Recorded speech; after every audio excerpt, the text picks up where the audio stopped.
क्या आपने कभी उस एकमात्र देश की यात्रा के बारे में सोचा है जहां अंतरंग संबंधों को राष्ट्रीय खेल माना जाता है? क्या होगा अगर मैं आपसे कहूं कि यह वह जगह है जहां यूरोप की सबसे सेक्सी महिलाएं रहती हैं और यहीं पर दुनिया का सबसे बड़ा बर्फ होटल भी है? इसके अलावा धरती द्वारा लगभग निगल लिए गए इसके एक शहर में वास्तुकला और संस्कृति एक साथ मिलकर एक अनोखा वातावरण बनाते हैं। ये जिज्ञासाएं इस आकर्षक देश स्वीडन में आपके द्वारा खोजी जा सकने वाली सभी चीजों की शुरुआत मात्र है। प्रसिद्ध नोबेल पुरस्कार के आविष्कारक अल्फ्रेड नोबेल का जन्म वहीं हुआ था। लेकिन बात सिर्फ इतनी ही नहीं है। स्वीडिश देशों में विवाह जहर की खुराक जितना जोखिम भरा हो सकता है और हर शनिवार को मिठाई खाने का आधिकारिक दिन होता है। क्या आप अधिक जानना चाहते हैं? तब तक प्रतीक्षा करें जब तक आप वह अद्भुत वीडियो न देख लें जो स्वीडन की विशेषताओं के बारे में यह सब और भी बहुत कुछ बताता है। जब आप उनसे मिलेंगे तो अपना बैग पैक करना चाहेंगे। यद्यपि इसे दुनिया के सबसे महंगे देशों में से एक माना जाता है, लेकिन मैं आपको एक रहस्य बताता हूं, आप वहां मुफ्त में सो सकते हैं। लेकिन सावधान रहें, क्योंकि स्थानीय वन्य जीवन का प्रतीक मूस स्वीडन का सबसे खतरनाक जानवर भी है। और स्वीडिश सड़कों पर गाड़ी चलाते समय संकेतों पर ध्यान दें। वे न केवल मूस की उपस्थिति की ओर इशारा करते हैं, बल्कि इस तथ्य की ओर भी इशारा करते हैं कि हाल के वर्षों में यह देश दुनिया के सबसे सुरक्षित देशों में से एक से यूरोप के सबसे खतरनाक देशों में से एक बन गया है। इस साहसिक कार्य के लिए तैयार हैं? स्वीडन उत्तरी यूरोप में स्कैंडिनेवियाई प्रायद्वीप पर स्थित है और इसकी सीमा पश्चिम में नॉर्वे, पूर्व में फिनलैंड और दक्षिण में बाल्टिक सागर से लगती है। लगभग 4,50,000 वर्ग किलोमीटर के क्षेत्रीय क्षेत्र के साथ यह यूरोपीय संघ का तीसरा सबसे बड़ा देश है। हालांकि अपने प्रभावशाली आकार के बावजूद इसकी जनसंख्या 10 मिलियन से अधिक नहीं है, जिससे यह महाद्वीप पर सबसे कम जनसंख्या घनत्व वाले देशों में से एक बन गया है। इसका अर्थ यह भी है कि स्वीडन ने अछूते प्रकृति के विशाल क्षेत्रों को संरक्षित रखा है, जिससे यूरोप के सबसे खूबसूरत देशों में से एक के रूप में इसकी प्रतिष्ठा मजबूत हुई है। सबसे प्रभावशाली पर्यटक आकर्षणों में से एक स्टॉकहोम द्वीप समूह है, जिसके पूर्वी तट पर हजारों द्वीप और छोटे छोटे द्वीप फैले हुए हैं। रंग-बिरंगे घरों, क्रिस्टल साफ पानी और पोस्टकार्ड योग्य परिदृश्य की कल्पना करें, जहां आप छोटे द्वीपों की यात्रा कर सकते हैं, जल क्रीड़ा का अभ्यास कर सकते हैं या प्रकृति से घिरे हुए आराम कर सकते हैं। यदि आपको रोमांच पसंद है, तो आप देश के सुदूर उत्तर में स्थित लैपलैंड को नहीं भूल सकते। एक ऐसा क्षेत्र जहां घने जंगल, राजसी पहाड़ और आर्कटिक टुंड्रा एक अद्वितीय परिदृश्य बनाते हैं। वहां आप रेनडियर सफारी का आनंद ले सकते हैं, आश्चर्यजनक उत्तरी लाइट्स देख सकते हैं और हस्की स्लेज की सवारी का आनंद ले सकते हैं। यह एक सच्चा प्राकृतिक स्वर्ग है, लेकिन यहाँ सावधान रहना उचित है। लैपलैंड मूस का भी घर है, जो सुंदर तो है, लेकिन खतरनाक भी है। शरद ऋतु में प्रजनन के मौसम के दौरान वे अधिक आक्रामक हो जाते हैं और खतरा महसूस होने पर हमला कर सकते हैं। स्वीडन की ग्रामीण सड़कें भी खतरनाक हैं, क्योंकि मूस से दुर्घटनाएं आम बात है। यह वन्य प्रकृति अपनी परंपराओं के संरक्षण के साथ मिलकर इसके निवासियों के चरित्र में भी प्रतिबिंबित होती है। स्वीडिश पुरुषों और महिलाओं को यूरोप और विश्व में सबसे सुंदर माना जाता है। ऐतिहासिक और सांस्कृतिक प्रभाव आनुवंशिकी में भी परिलक्षित होते हैं और कई लोग अपने साथ वाइकिंग विरासत लेकर चलते हैं, जो अभी भी राष्ट्रीय गौरव का हिस्सा है। स्कैंडिनेविया के प्राचीन नाविक और योद्धा वाइकिंग्स ने स्वीडन के इतिहास और संस्कृति पर गहरी छाप छोड़ी है और आज तक वहां की जनसंख्या के स्वरूप को आकार दिया है। हल्के बाल, नीली आंखें और प्रभावशाली शारीरिक बनावट इस विरासत से जुड़ी विशेषताएं हैं, जो स्वीडिश लोगों को यूरोप के सबसे आकर्षक लोगों में से एक बनाती है। लेकिन वहां की खूबसूरती का कारण सिर्फ आनुवंशिकी ही नहीं है। इस प्रसिद्धि में अन्य कारक भी योगदान देते हैं। स्वास्थ्य देखभाल, सक्रिय जीवन शैली और स्वास्थ्य पर ध्यान देना स्वीडिश लोगों के बीच सामान्य बात है। इसके अलावा लैंगिक समानता और पर्यावरण के प्रति सम्मान रोजमर्रा की जिंदगी का हिस्सा है और यह स्वीडिश लोगों के दिखावे और जीवन शैली में परिलक्षित होता है।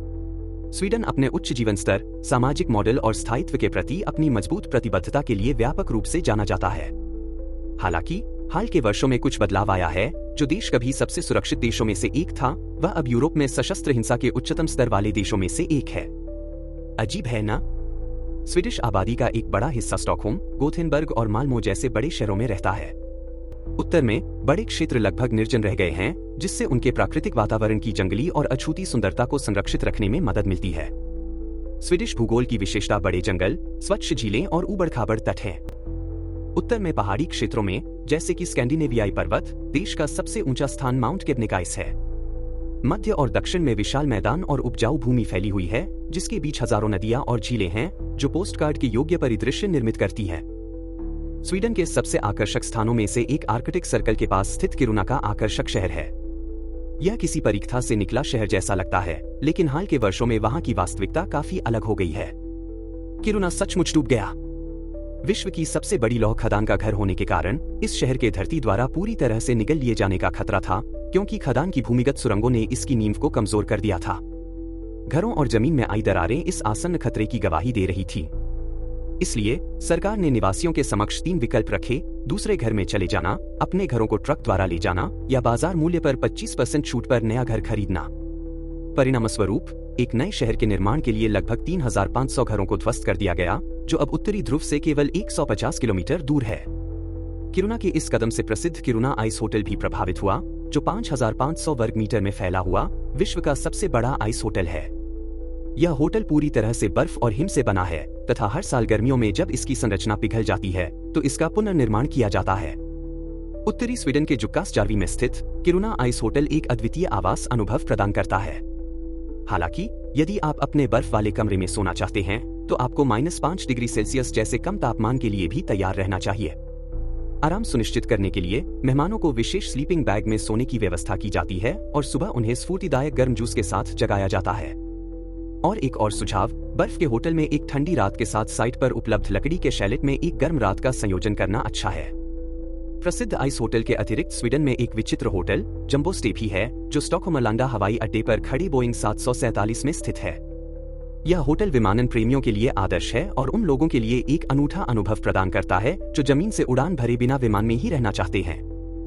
जंबो स्टे में आप एक वास्तविक बोइंग के पूर्व यात्री केबिन में अनुकूलित कमरों में रहने का अनूठा अनुभव प्राप्त कर सकते हैं। जमीन से उड़ान न भरने वाले विमान पर सोना स्वीडन में रात बिताने के कई असामान्य तरीकों में से एक है। स्वीडन एक ऐसा देश है जिसे लंबे समय से सामाजिक कल्याण का एक आदर्श माना जाता है।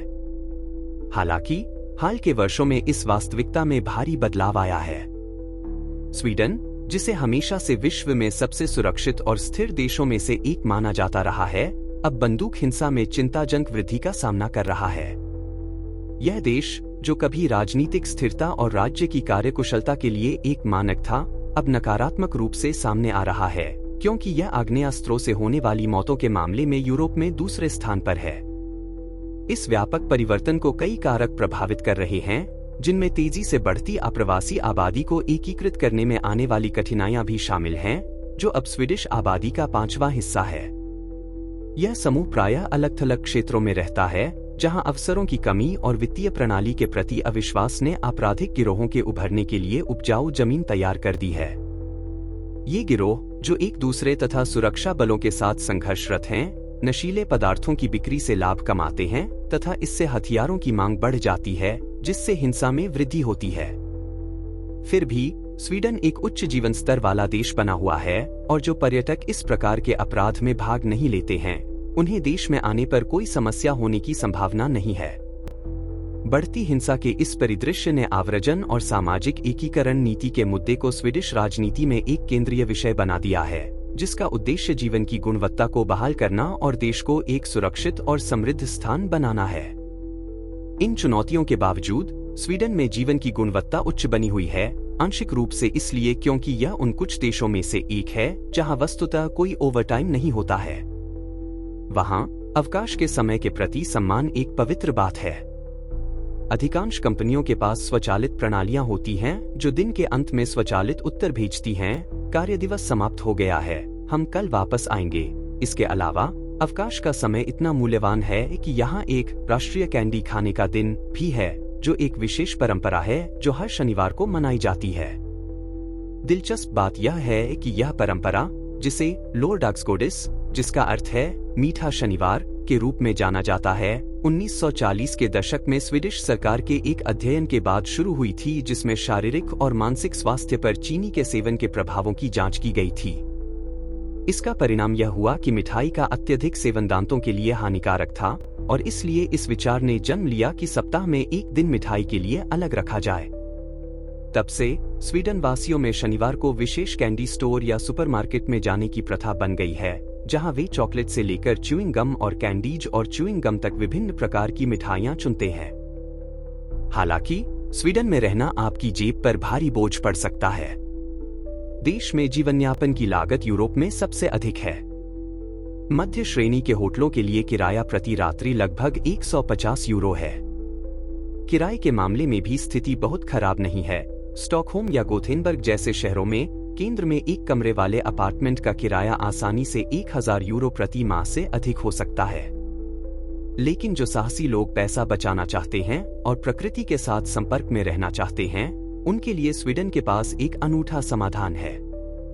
वहां एक कानून है जिसे एलेमेंसराटेन या सार्वजनिक पहुंच का अधिकार कहा जाता है, जो किसी को भी बिना कुछ भुगतान किए प्रकृति में स्वतंत्र रूप से शिविर लगाने की अनुमति देता है, बशर्ते वे पर्यावरण का सम्मान करें और कुछ नियमों का पालन करें, जैसे कि जहां निजी संपत्ति या वनस्पति को नुकसान हो सकता है, वहां शिविर लगाने पर प्रतिबंध। यह कानून आपको देश भर में कई सार्वजनिक क्षेत्रों में मुफ्त में खुले में सोने की अनुमति देता है, जिससे स्वीडन प्रकृति का आनंद लेने वालों के लिए एक किफायती गंतव्य बन जाता है। यदि आप प्रकृति से प्रेम करते हैं और आवास पर बहुत अधिक खर्च किए बिना स्वीडन की यात्रा करना चाहते हैं, तो आपके लिए एक अविश्वसनीय अवसर है, बिना कुछ खर्च किए अद्भुत सुंदर स्थानों पर शिविर लगाने की स्वतंत्रता। स्वीडन का एलेमेंसराटेन कानून आपको वित्तीय चिंताओं के बिना इस अनुभव का आनंद लेने की अनुमति देता है। यह देश के आश्चर्यजनक परिदृश्यों में डूबने और खुले वातावरण में जीवन जीने से मिलने वाली स्वतंत्रता का अनुभव करने का एक आदर्श अवसर है, जो कुछ ही देश इस तरह से प्रदान करते हैं। और यह यही नहीं रुकता। अपराध में वृद्धि जैसी चुनौतियों के बावजूद स्वीडन अभी भी अपनी प्रगतिशील और नवीन नीतियों के लिए विख्यात है। इसका एक उदाहरण स्वीडन के क्यूरेटर्स परियोजना है, जो आम नागरिकों को देश के आधिकारिक ट्विटर अकाउंट, जिसे वर्तमान में एक्स के नाम से जाना जाता है, को प्रबंधित करने का अवसर प्रदान करती है। यह पहल उन्हें अपने अनुभवों और दृष्टिकोणों को दुनिया के साथ साझा करने की अनुमति देती है। इस प्रकार लोगों की आवाज के माध्यम से सीधे तौर पर विविधता और स्वीडिश सांस्कृतिक समृद्धि को प्रदर्शित करती है। सामूहिक कल्याण के प्रति प्रतिबद्धता और सार्वजनिक मामलों में जनता की सक्रिय भागीदारी स्वीडन की पहचान है। आपकी राय इस चैनल को नई और अनफिल्टर्ड सामग्री प्रदान करने में मदद करती है। हम आपको यहाँ पाकर खुश हैं, इसलिए हमें फॉलो करने के लिए धन्यवाद। प्रौद्योगिकी कंपनियों की सघनता, विज्ञान और इंजीनियरिंग में स्नातकों की संख्या तथा दायर पेटेंटों की संख्या जैसे कारकों का मूल्यांकन करने वाले एक सूचकांक के अनुसार स्वीडन को हाल ही में दक्षिण कोरिया के साथ विश्व के सबसे नवोन्मेषी देशों में से एक माना गया है।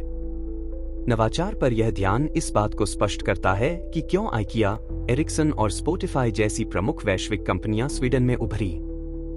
उदाहरण के लिए, आइकिया के संस्थापक इंगवार काम्पराड वैश्विक व्यापार परिदृश्य में एक प्रमुख व्यक्ति थे और कई वर्षों तक दुनिया के सबसे अमीर व्यक्ति थे। यह सफलता विज्ञान एवं प्रौद्योगिकी केंद्रित शिक्षा नीति तथा अनुसंधान एवं विकास के लिए मजबूत समर्थन के संयोजन का परिणाम है, जो नवाचार के विकास के लिए आदर्श वातावरण का निर्माण करती है।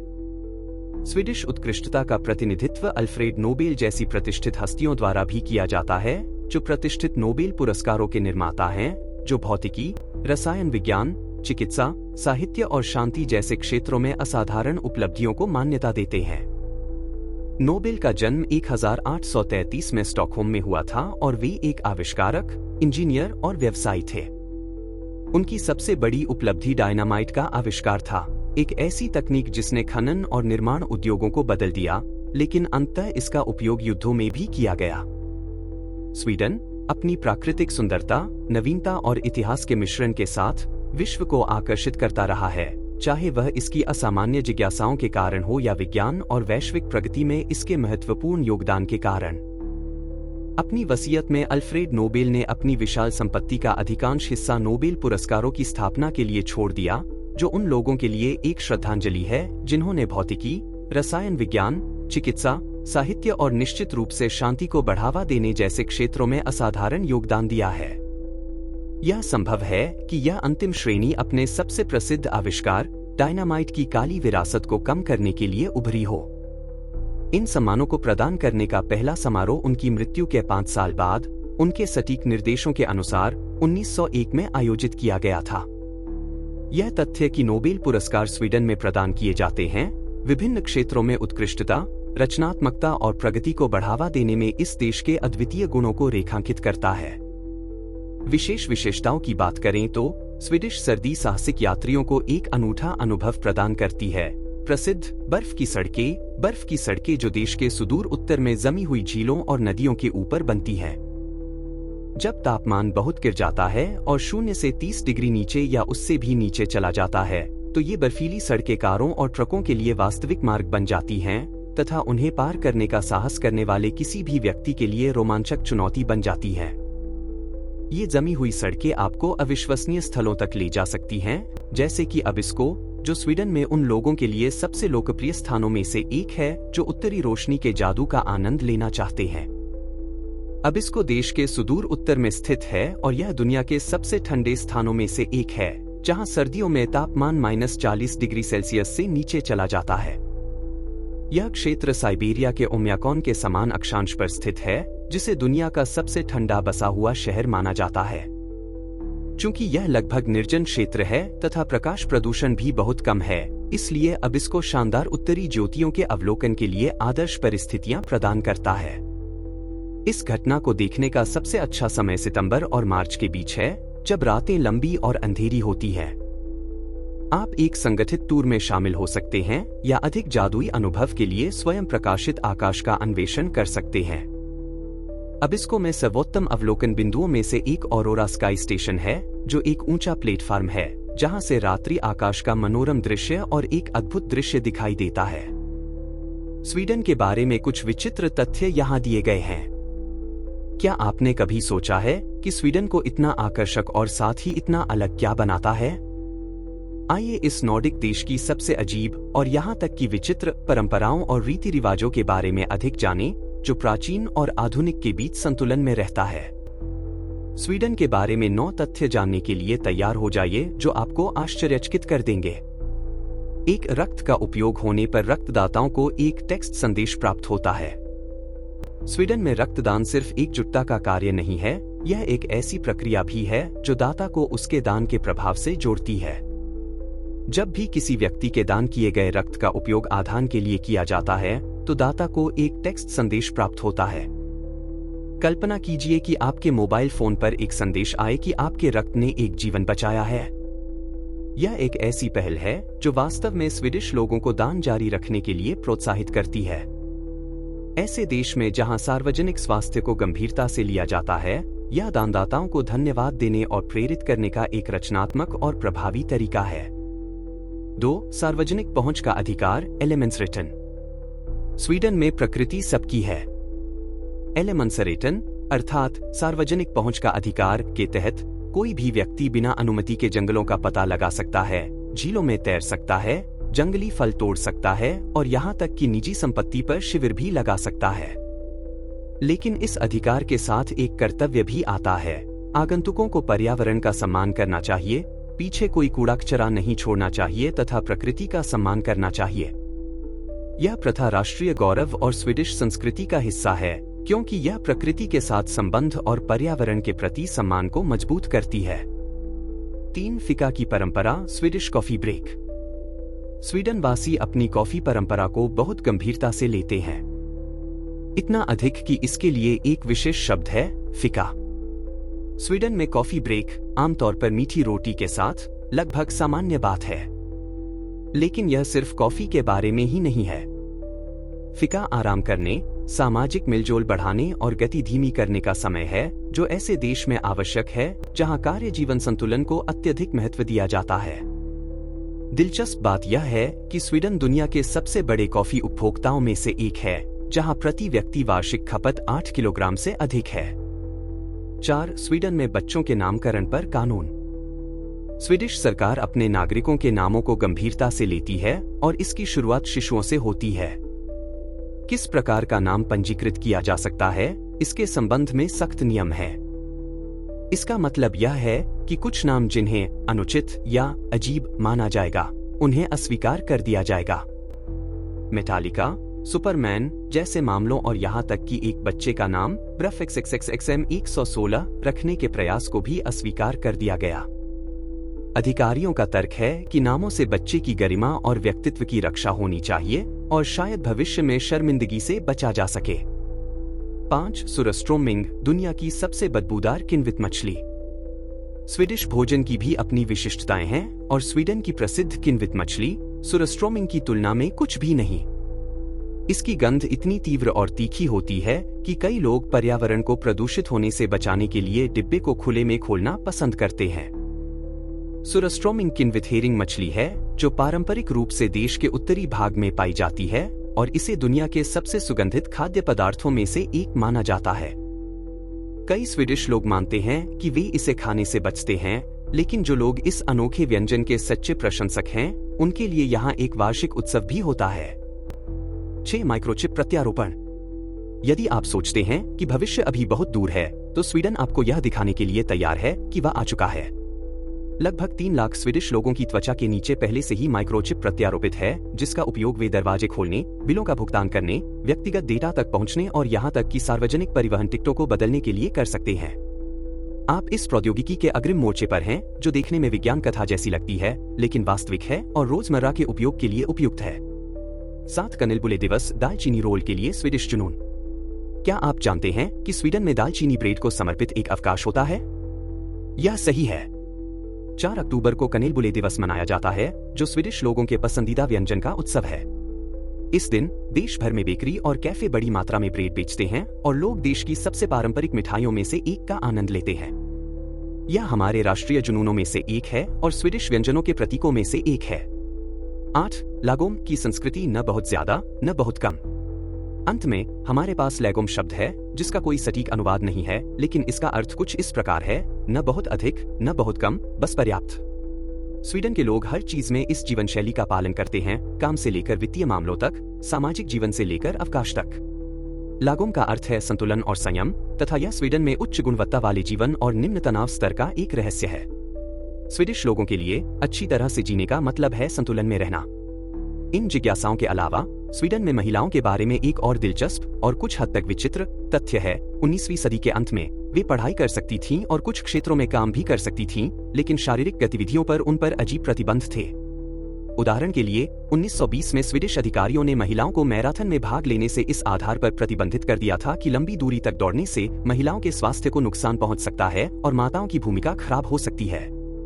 इसके अतिरिक्त स्वीडन कामकाजी माताओं के लिए व्यापक सहायता कार्यक्रम शुरू करने वाले पहले देशों में से एक था। आज यह देश दुनिया में सबसे उदार मातृत्व अवकाश कार्यक्रमों में से एक प्रदान करता है, जिसमें 480 दिनों तक का भुगतान किया गया अवकाश माता और पिता के बीच साझा किया जा सकता है। स्वीडन वास्तव में एक ऐसा देश है जो परंपरा को आधुनिकता के साथ, शीतलता को मानवीय गर्मजोशी के साथ जोड़ता है और जो हर विवरण से आश्चर्यचकित करता है। इनमें से कौन सी जिज्ञासा आपको सबसे अधिक विचित्र लगी? हमें टिप्पणियों में बताएं और इस तरह के और वीडियो के लिए सदस्यता लेना न भूलें। टैग तो माइक इट। धन्यवाद। क्या आप खोजों, मौजमस्ती और सामग्री से भरी और अधिक यात्राओं में भाग लेना चाहेंगे जो आपको आश्चर्यचकित कर देंगी? यहाँ क्लिक करके हमारे चैनल की सदस्यता लें और अगले वीडियो में मिलते हैं।